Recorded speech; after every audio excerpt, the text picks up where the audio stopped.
These are delicious buffalo chicken tenders, and I can't wait for you all to try this recipe. It's so good. It's going to be gone within seconds when you serve this on your dinner table. And I'm using Frank's red hot creamy buffalo sauce to create this. So let's jump straight into this recipe. Let me show you all how easy this one is to make. We're going to start by seasoning chicken tenders. If you can't find chicken tenders, you're going to use one chicken breast cut up into strips and season with salt, Worcestershire sauce, French's Worcestershire sauce, Frank's creamy buffalo, and powdered seasonings of your choice. Give that a mix and allow this to marinate for at least 1 hour or overnight. Cover and set aside.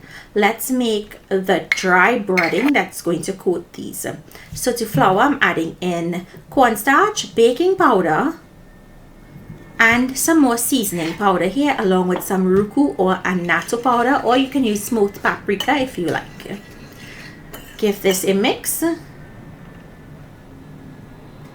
Once mixed in well, the next step is to dredge our chicken tenders or pieces, or you can do bites if you like. And you want to make sure you have your oil preheating.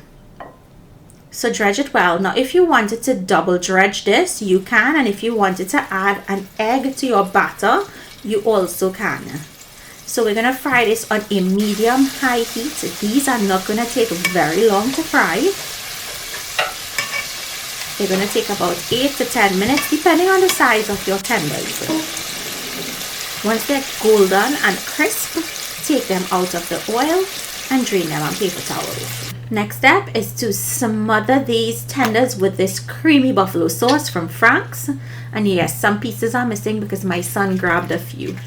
So mix to coat and then enjoy. I like making a little Trini garlic sauce on the side just to dip this in, but this is so good on its own. Try this, let me know what you think, and be sure to pick up your bottle of Frank's creamy buffalo sauce at leading supermarkets in Trinidad and Tobago.